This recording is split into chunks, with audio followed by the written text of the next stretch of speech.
What's up, everybody? What's up from Fabtcg, and today we have our second video in our post-nationals videos. For those who didn't watch the first episode, I'll get you guys up to speed. Basically, I am the captain and coach of Team Oni, a flesh mode team based out of Ohio. I do a lot of the deck building, or at least I help advise people on a lot of their decks. And I did not play in that, but I was going to play in the calling. And I was very unsure what to build, or sorry, what to play. I had a bunch of different decks that I had on my plate. All of them seemed very viable. There's definitely a reason to play them all. Unfortunately, at the time of recording this video, I have zero clue what deck I picked. So I'm just making deck text for all of them, and hey, whichever one I end up playing, you get to see my thought process of everything that happened. So today we have our Kano deck tech. This is probably the strongest Kano's been in a format since its release. You can argue maybe one meta back, Kano's equally as strong. Some maybe argue PT1. I do think PT1 was a little bit of, people getting caught off guard, but Kindle is a card and a device used with Amazon. So this is actually going to be a very quick deck tech because the deck hasn't changed all too much. Mostly it's just going to be philosophy and just understanding what everything is. Standard equipment with Crucible, Tunic, Metacarpus Node, Ragamuffin Tat, and Stormstriders. One thing you're going to notice on the top right, we're actually on 31 blues. This is more of an aggressive list.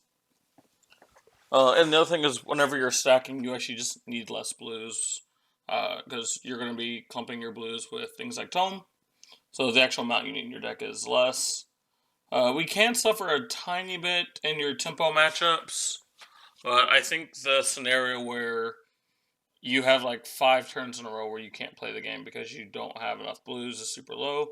And this also makes your blind Kanos and the Enigma matchup, whenever you do need to blind Kano, it makes it a little bit better. All secondarily, I guess tertiary. This makes your 2-card hands really, really good.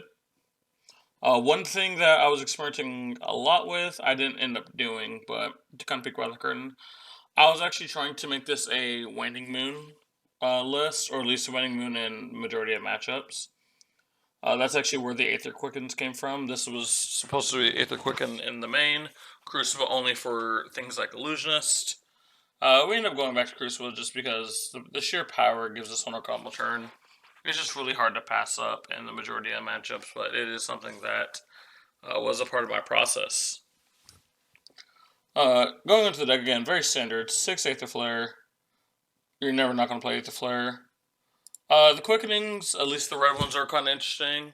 The Enigma matchup is kind of the big one that stuck out to me why I want to play this. As well as, again, we were trying to play Waning Moon in a lot more matchups.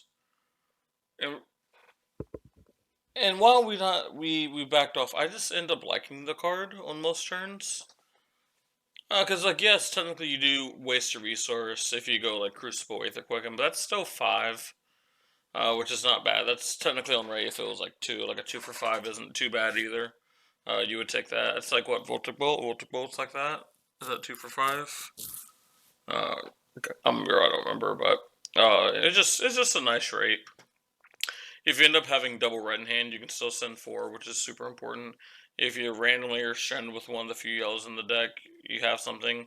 But the biggest thing is if you have no cards in hand, you can go Tunic, Aether Quicken for 4, and that's super powerful. Next, we are on 4 Aether Swindle. We are on the 1 yellow. The reason that we're on the yellow and not any of the blues is because I do like this effect, especially with Kendo being in the deck, but the blues being a 2-cost is a downside. And I don't want too many 2-costs in the deck if I can help it, but I do think at least one of the yellows is powerful enough to make the cut. Aether Wildfire is Aether Wildfire. Blazing Aether is Blazing Aether. It literally says, oh, you thought you were going to win. I don't know what else you want from me. I just realized like these aren't just flames. There's faces in these. How long has there been faces? Hold on. I've been doing this a lot. Let me go get my Kano deck real quick. Hold on. Is there a face? Oh, what the fuck? Huh. Apparently there's been faces this entire time. Nice. Kindle. So Kindle is new hotness. So what is Kindle for those who are new? Obviously it's on the screen, but maybe if you're just doing audio listening. Kendo is a red zero-cost wizard instant that says Amp 1. Amp 1 is pretty much the exact effect of Crucible where it's going to pump your next thing. But it also has the text, if you have no cards in hand, draw a card. So this has opened up so many playlines for the Kano deck. I cannot cover them all in this video.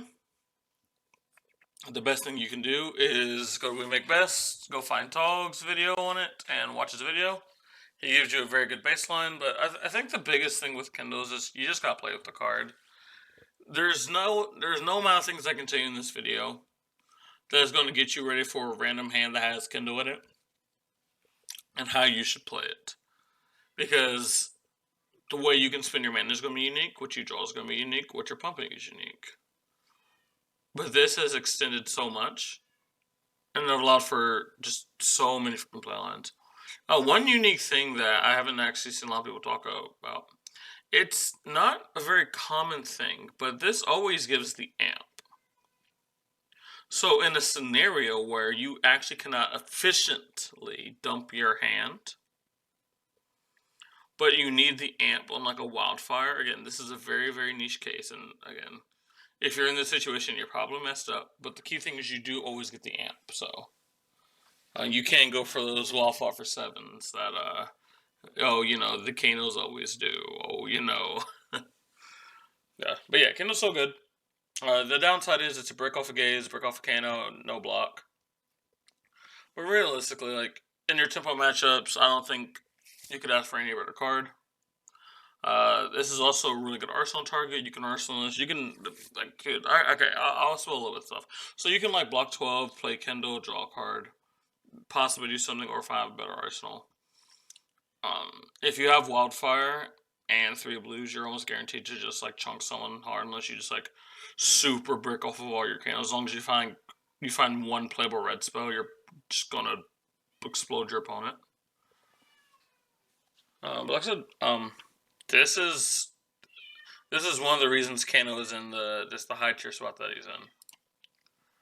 Next, Tome of Aetherwind.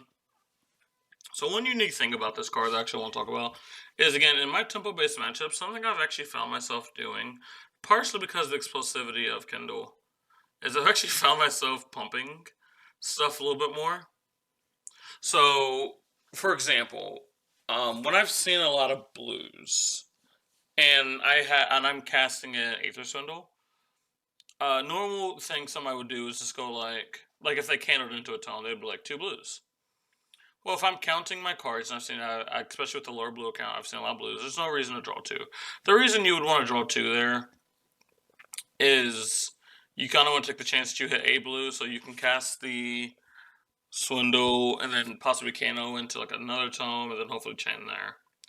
But what I've done is, depending on the hand structure, and I've Kanoed into a tome, I've gone +2, or just draw 1 or +1. But the better thing is I'm actually plussing it, and I'm just having my Swindle hit for like a gajillion, and I'm just seeing extra cards, and as if I drew those cards, because a lot of times I'm just bottoming those cards if they're not booze or combo pieces. So that's just a small thing to note that I've actually found myself pumping with Tome of Aetherwind more. I'll be real. This is not something I checked with anyone with. Ain't none of the Kano players on the team. Chain Lightning. This is like one of my favorite cards, and I definitely think in a Kindle build that this actually can work very well. Now, yeah, it's not because of the Kindle being like played, because it doesn't turn on the Chain Lightning. It is just what Kindling enables. Kindling can enable you to go super ham on a random turn cycle, and you might want to explode your hand, on a, I don't know, like turn 2. You might even pop Striders. But what Chain Lightning allows you to do, if you have like Depot or Ragamuffin still up, is you can play Chain Lightning and as if you had no Striders in. Possibly you get to actually deal the 3 damage. But at the very least, as long as you're getting the Striders effect, you're kind of okay. But this card's super modal. It's also yellow when like the 1 extra resource on your turn matters, and it's not a blue. It's also 3 block, which we'll definitely take. Kind of going back to Rapid Fire, Lessons in Lava, good tutor. Tome of Findo, I was experimenting cutting this down to 2, but again, in our tempo matchups, and even our stack matchups, like I enjoy this way too much to really want to cut it. One notable criticism, we are cutting Boom. I try to cut down on the 2 costs as much as I can, because on my combo turn, I want to be able to pay for my resources. Now, while Boom is a very positive spell on the combo turn, it technically doesn't actually benefit off of Wildfire like other spells do. Because usually under combo turn, your Sonic Boom's hitting anyway, and just needs to hit for like 1 usually, and you're fine. Occasionally needs to hit for 2, but those are few and far between. But especially on your combo turn, it's most likely going to hit for 2. But on 2-card hands, it's fine, because it sometimes will hit for 1, and you get to have a cheeky like Aether Quickening off the top, which is very good. But I did want to cut down like the amount of yellows, and I wanted a little more aggression.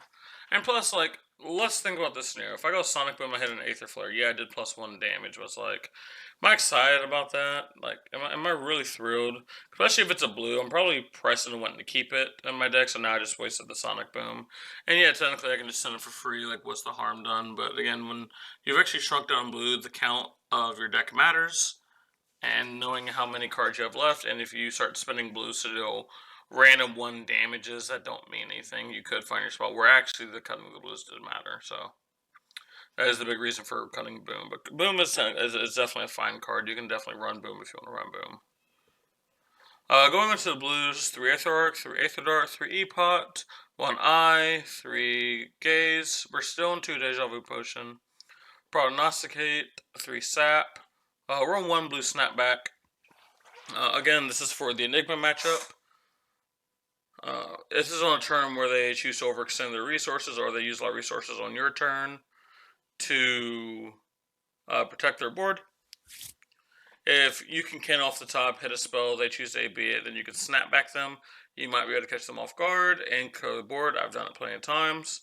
I almost want to up it, but I think that we're usually fine. We don't really need instant speed effect all the time. I actually think it's a mistake to constantly be playing at instant speed on the Enigma's turn. But in case you have to, you have this kind of opportunity to do that, at the very least. And lastly, Zap. Especially, a lot of people are like very confused on why Zap would be in this deck. The big thing is you want to maximize your combo turn. So I would rather pay 0 on my Wildflower turn than like pay 1 or pay 2 for a spell, not be able to pump it, possibly not even be able to play it, where this is always able to be played. And again, your combo turn is like the most important thing, and ensuring that that turn goes well. I feel they need to have those mini 0 costs that actually make sense in the deck, and don't clog up the deck, and don't really sacrifice too much power. I think if I can do that, I'm definitely going to do that, and that's what I think I did. Going to the sideboard, we're running the exact same sideboard we did during Pro Tour meta, except we are adding 3 Scour for the Enigma matchup. And any hero that might accidentally have Token Auras, which I don't know of any, to be honest. But any future heroes maybe that come out. Scour is pretty good there.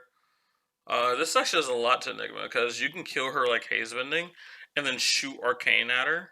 So you're like double dipping, which is insane. And like the more auras they have, the more mana you have, the better this gets.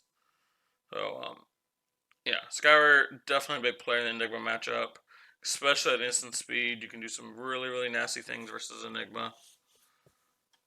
Yeah. That's going to be the video. Again, I said this is short because, again, the Kano deck has not changed much. It's just a slight philosophy change, and I want to give you a few insights on some of the ideas I had while deck building.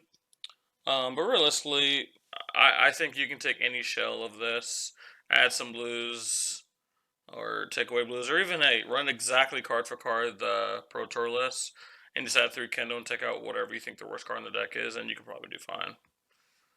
If you guys enjoyed this video, make sure you guys like, subscribe, comment down below what you guys want to see next. It's been your boy Siphon from Fabtcg. I'll see you guys next time. Kendo out. Peace.